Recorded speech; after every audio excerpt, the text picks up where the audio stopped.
آپ نے سنا ہوگا حضور نے سورہ رحمان کے بارے میں فرمایا ہے، سورۃ الرحمن عروس القرآن، یہ سورہ رحمان جو ہے یہ قرآن کی دلہن ہے۔ جیسے دلہن کو آپ خوشنما لباس پہناتے ہیں، آراستہ پیراستہ اس کو گہنے اور اس کو زیور پہناتے ہیں، تو جس طریقے سے سجاتے ہیں آپ دلہن کو، اللہ تعالیٰ نے ایک سورت قرآن مجید میں یہ ایسی رکھی ہے سورہ رحمان کہ اسے خوب سجایا ہے۔ اس میں الفاظ کا در و بست، اس کا اپنا ایک ڈیوائن میوزک ہے۔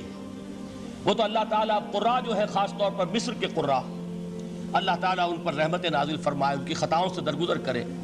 جس طرح قرآن کے انٹرنسک میوزک کو انہوں نے واضح کیا ہے، واقعہ یہ ہے کہ اگر یہ لوگ نہ ہوتے، شیخ عبد الباسط محمد عبد الصمد، شیخ محمود خلیل الحصری، یہ لوگ کہ جنہوں نے قرآن کے اس غنا میوزک، یہ لفظ جو ہے آپ حیران نہ ہو کہ میں یہ کچھ توہین کر رہا ہوں قرآن کی، حضور نے یہ لفظ استعمال کیا ہے، تغنو، اس قرآن کو اچھی سے اچھی خوشلہانی کے ساتھ پڑھو۔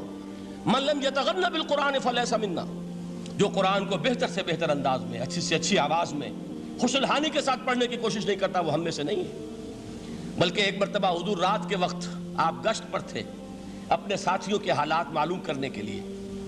حضرت ابو موسیٰ اشعری رضی اللہ تعالیٰ عنہ ایک صحابی ہیں، ان کے گھر کے پاس سے گزر ہوا، وہ رات کو تہجد پڑھ رہے تھے، کھڑے ہوئے کیف کے عالم میں قرآن تلاوت کر رہے ہیں۔ حضور کو بہت پسند آئی ان کی قرات، کافی دیر تک وہاں کھڑے سنتے رہے۔ اب انہیں کیا پتا کون سن رہا ہے، بالکل اسی طرح سمجھ لیجئے ایک بات یاد آئی ہے، حضور فرماتے ہیں کہ جس طرح کان لگا کر اللہ قرآن کو سنتا ہے کسی چیز کو نہیں سنتا۔ ہمیں نظر نہیں آتا نا، ہمیں معلوم نہیں، ہم قرآن پڑھ رہے ہیں تو سننے والا کون ہے؟ سب سے زیادہ کان لگا کر خود اللہ۔ یہاں اس لیے مجھے یاد آیا کہ ابو موسیٰ اشعری کو کیا پتا تھا کہ کون سن رہا ہے؟ وہ اپنی کیفیت میں نماز میں تہجد میں قرآن کی تلاوت کر رہے تھے، اور ظاہر بات ہے ان کے گھر ایکڑوں میں بنے ہوئے نہیں تھے، ایک ایک کمرہ، ایک ایک کوئی حجرہ، ایسے ہی تو گھر تھے نا صحابہ کے، لہذا حضور پاس سے گزرے، آواز آئی، کافی دیر سنتے رہے۔ اس کے بعد آپ تشریف لے گئے، صبح فجر میں ملاقات ہوئی تو حضور نے تحسین کے انداز میں فرمایا، یا ابا موسیٰ انک قد اوتیت مزمارا من مزامیر آل داؤد، اے ابو موسیٰ تمہیں تو آل داؤد کے سازوں میں سے ایک ساز اللہ نے عطا فرما دیا ہے۔ جس طرح حضرت داؤد لہن داؤدی مشہور ہے کہ جب وہ پچھلے پہر رات کو حمد کے ترانے الاپتے تھے، قرآن میں ہے کہ پرندے شامل ہو جاتے تھے ساتھ، اور پہاڑ وجد میں آتے تھے، پہاڑ بھی ان کے ساتھ شریک ہوتے تھے۔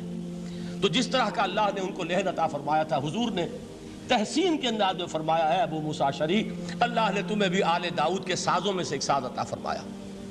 بہرحال قرآن مجید کا جو یہ میوزک ہے، قرآن کے الفاظ کا جو حسن ہے، جہاں تک حسن معنوی ہے وہ تو ہر لفظ میں ہے، لیکن یہ حسن ظاہری، حسن صوتی، حسن لفظی، یہ اپنے کلائمیکس پر آپ کو نظر آئے گا سورہ رحمان میں۔ لیکن قرآن میں یہ سورت اس اعتبار سے بھی ممتاز ہے، اس کی 4 آیات پر ذرا توجہ کریں گے، عجیب حقائق سامنے آئیں گے۔ جہاں یہ قرآن مجید کے حسن صوت اور حسن لفظی کی معراج ہے، وہیں اس کی پہلی 4 آیات میں 4 چوٹی کی چیزوں کا ذکر ہے، سب سے اونچی چیزیں۔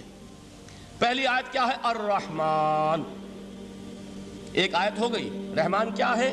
اللہ کا نام ہے۔ کبھی آپ نے غور کیا اللہ کے ناموں میں سب سے پیارا نام کون سا ہوگا؟ رحمان۔ کیوں؟ اس کا مادہ کیا ہے؟ رحمت۔ ہمیں سب سے بڑھ کر جس چیز کی ضرورت ہے وہ کیا ہے؟ رحمت خداوندی۔ نام اچھی طرح سن لیجئے اس حضور کے قول کو۔ حضور فرماتے کوئی شخص جنت میں مجرد اپنے عمل کی بنیاد پر داخل نہیں ہو سکے گا جب تک کہ رحمت خداوندی دستگیری نہ کرے۔ کسی صحابی نے بڑی ہمت اور جرأت کا ثبوت دیا کہ پوچھ لیا، کیا حضور آپ بھی؟ جب آپ نے فرمایا کوئی شخص داخل نہیں ہو سکتا جنت میں محض اپنے عمل کی بنیاد پر جب تک کہ رحمت خداوندی جو ہے وہ دستگیری نہ فرمائے۔ پوچھا گیا کیا آپ بھی؟ آپ نے فرمایا ہاں میں بھی۔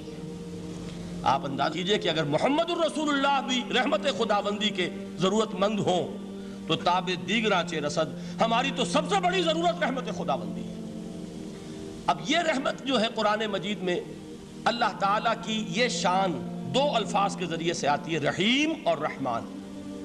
اور کوئی مادہ نہیں ہے جس سے 2 نام بنتے ہوں اللہ کے، لیکن یہ مادہ ہے واحد رحمت کا کہ جس سے رحمان بھی ہے رحیم بھی ہے۔ رحیم صفت مشبہ ہے، رحمت دائم ہو جائے گی، مستقل ہوگی تو رحیم کہیں گے۔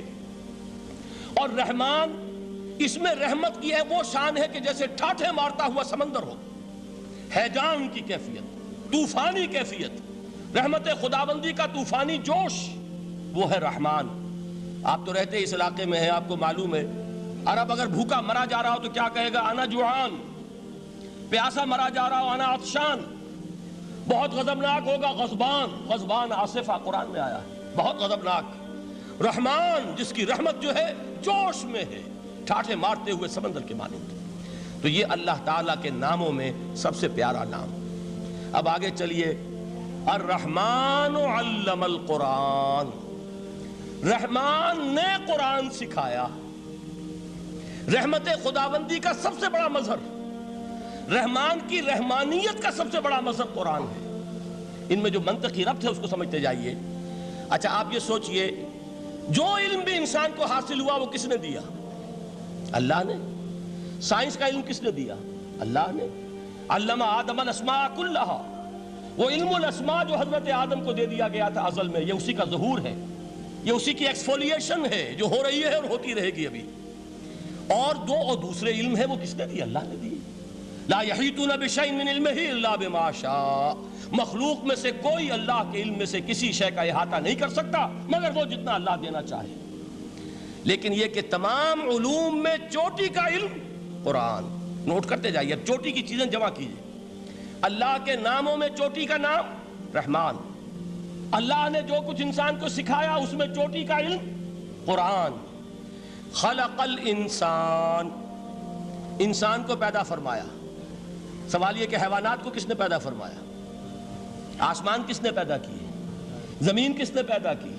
فرشتے کس نے پیدا کیے؟ کیا مطلب خلق الانسان؟